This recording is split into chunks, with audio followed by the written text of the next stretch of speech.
Well, hello, Dirtfish Rally friends. What a day we have seen here on day one of Rally of Portugal. We've been to the south of Porto. We've done 8 stages today. We've had 9 in total, 124 kilometres, and it's been dramatic out there. John, it was dramatic because of the quality of the competition. It was dramatic because of how close all the battles were out there. It's been a wonderful day. It has. I think it surprised us, didn't it? We expected big gaps. We expected the running positions and running order to put some drivers really out of contention, but we didn't see that. We just didn't see that. The gaps are incredibly tight, and it's been toing and froing. It's been really impressive. And the other thing that was really unexpected was the lack of big dramas. We've always seen incidents out there. We've seen lots of punctures. We've seen suspension damage. We've seen drivers getting it wrong. None of that today. Just driving of the highest quality. And let's talk then about the guys at the top. Now, at the start of the day, I'd have put quite a lot of money on our top 2, being Rovanperä and Ogier. It is Rovanperä and Ogier, but that doesn't tell half the story. There is 1 second between those 2 drivers. There are 2 drivers just a further 3 or so seconds behind them, because they both had very similar days out there today, John. Yeah, they did, didn't they? And we expected them both to be in the fight and to take advantage of the road position. That didn't quite happen to begin with. You know, the kind of humid, damp conditions took away some of that advantage, and it took the entire day for us to end up kind of where we expected to end up at the beginning of the day. Yeah, absolutely. It was incredible. Both, in fact, all 4 Toyota drivers came out this morning and weren't so comfortable with the setup of their car. You know, what they told us was that the testing for this event was compromised. They tested in Sardinia, not ideal, we know that. I was surprised though that they got it as wrong as they did this morning. No one was comfortable in the Toyota camp. Yeah, I think that's the incredible thing, isn't it? All 4 drivers are complaining about not being happy in the car. It's a really tricky situation, isn't it? They went to Sardinia to test for an event that is nothing like Sardinia. So the setup was always going to be compromised. And that has, I would like to say, it has hurt them. But they occupy the top 3 positions. So it hasn't really hurt them, apart from perhaps Elfyn Evans. Yeah, absolutely. It is a whole lot closer than we anticipated it. We talked at the end of the day to Kalle Rovanperä and to Seb Ogier. Yeah, I think everybody was a bit surprised. The gaps were really small the whole day, and there was many drivers doing a really good job. We can now try to do the things what we found out during the day, because now we have the first service, so we need to try to nail it for tomorrow. It's so long day that we really need to be on it. In the morning you said the trees are too close, but in the afternoon they were far away. It was wider in the afternoon. They opened. Yeah, no, it's been still a good day. Without the 2 issue, we will be in the lead tonight. You know, we lost maybe a good 2 seconds with the intercom this morning, another 3 at least with the hybrid in the afternoon. So it's been a good day. But the most important is that we are second tonight, so it means a good start position for tomorrow, and only 1 second behind Kalle, so that's most important. Tremendous fight that at the front. I'm so looking forward to seeing what happens out there tomorrow. But do you know what? Maybe the most impressive of the Toyota drivers out there today was Taka-san. Won the opening stage and he kept on it all through today's stages. So it is a Toyota 1, 2, 3 at the end of day one. Who is chasing down the Toyotas though at the end of day one? Well, it's Ott Tänak in the Hyundai. Do you know what he said earlier on, John? You heard it. The car shouldn't be this difficult to drive as fast as this, but we've seen it before many times with him. He fights through adversity, fights through difficulty, finds it difficult to get a car that's exactly to his liking, but when it's not, he is still capable of doing what he's done out there today. It was a great performance from Tänak, and he's right there in the mix. Yeah, he is, and it was a good performance. He's driving really well. Clearly, he is not happy with that car at all. I think another thing he's told us today is that it doesn't drive or handle like a rally car should. Did he say that? He did. So there's clearly something, he's talking a lot about balance. There's something in that car he is really not quite getting on with. I mean, this is his first outing on proper gravel, isn't it? That's true. He's learning that car still, you know, it's in a new environment, but he's not speaking too kindly of that car, is he, at the moment? No. Despite the good the relatively good performance. Yeah, down the order, Thierry Neuville in 6th place. We just assumed he would really struggle. He was magnificent this morning. Conditions, though, maybe working in his favour, John. I think they did, yeah. We expected him to drop bucket loads of time in the opening stage in particular, and it just didn't work out that way, did it? No. The conditions really worked in his favour. It was humid, had lots of rain here in the run-up to the rally, and that saved his morning, really, didn't it? It saved his morning. Was he fastest on the first stage, I think?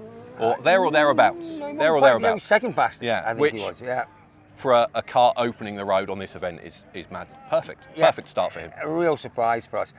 Just in front of him, and by tenths of a second, is his teammate Danny Sordo.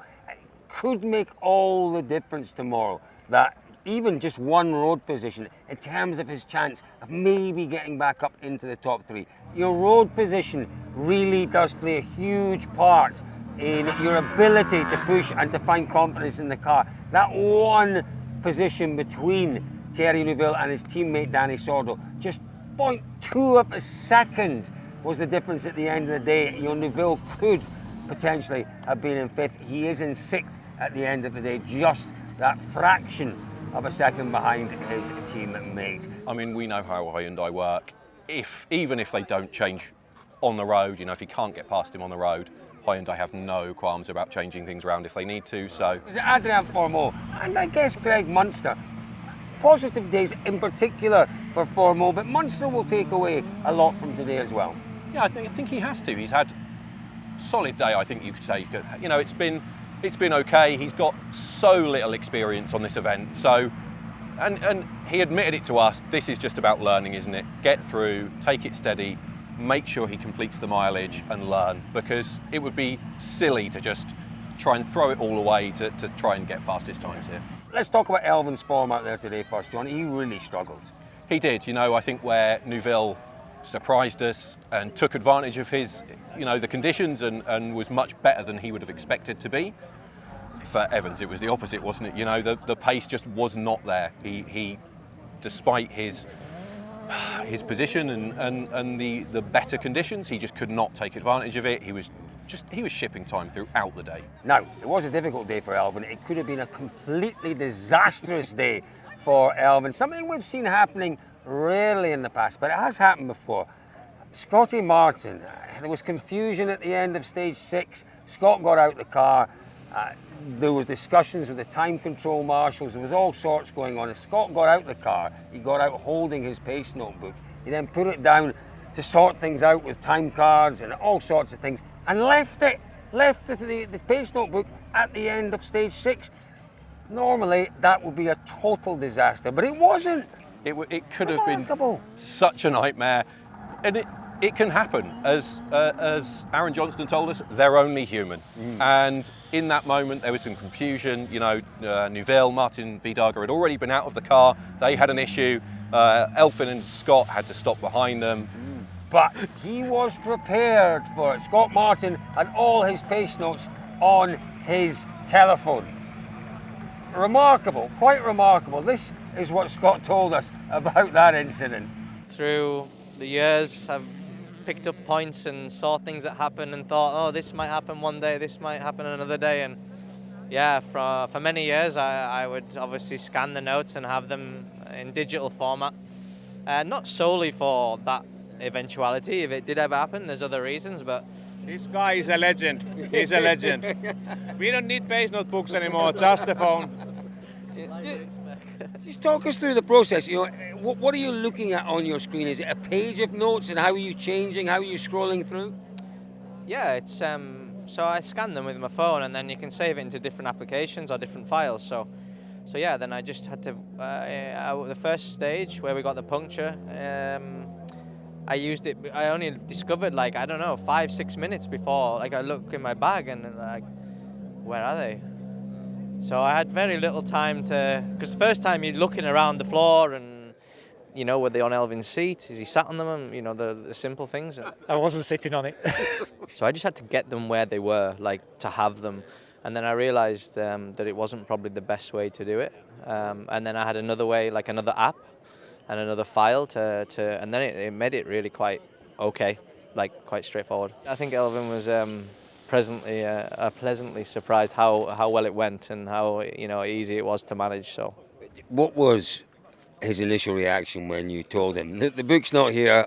I thought he was pulling my leg to begin with, but I think we were just obviously trying to find it, because it's not normally something that just goes for a walk. But he obviously had a backup, dealt with it remarkably well. So that's it. These things happen. Was there any difference in the delivery? Did you quickly get used to the fact that he was reading it off the phone? It seemed as if it was just a perfect normal delivery. It was very close. I was expecting worse, I must be honest, on the start of that. I don't remember the stage number now, but the second one of the afternoon loop. It was all going pretty smoothly, and I was surprised how well he was doing. But then, of course, we picked up the puncture, and then a few things was going on then, so it was a pretty tricky afternoon. Magnificent stuff, Scotty Martin. You are now officially my hero. That was some job out there today. So let's move on to WRC 2. The man leading the way is Oliver Solberg, but Oliver didn't have it all his own way today. Not a huge lead, could have been a bigger lead, problems with the car, but he's worked through them. Fingers crossed they can resolve those issues with that engine this evening, and he will have a fully functioning Skoda when he goes out to play tomorrow. What about the boys behind him? It was a dramatic day, John, it really was. Some of our maybe more fancy drivers in WRC2 came a proper cropper. Pepe Lopez, first event in the Fiesta Rally 2, Skoda man previously. Big role on the first stage this morning that put him out of the event instantly. Suninen was the big one of the day, lost control over a jump, and big role for him. Really nasty accident, but again, fine, thankfully. And also Pierre-Louis Loubet, first appearance in WRC2 for him this year, and he also rolled out of the event, so bad weekend all round for those guys. Yeah, really bad weekend. Suninen and Pierre-Louis Loubet, both not so long ago driving top line rally cars. Yeah, very disappointing, but as always, plenty of depth in the WRC2 field. There's plenty more to come. We've still got clearly a great battle. Johan Rossell is there. Who else? Gus Greensmith is right there. Lots to look forward to in WRC2. But I tell you what, folks, I am very much looking forward to that continuing battle at the head of the field tomorrow. Will the Toyotas get it right? Can Tanak find a little bit extra tomorrow? What can Thierry Neuville do tomorrow? Can Sordo get himself right back up into the mix? So many questions, all to be answered on day 2 of the Rally of Portugal. Folks, thank you very much indeed for joining us today. It's been hot, it's been sweaty, but my goodness, it's been entertaining.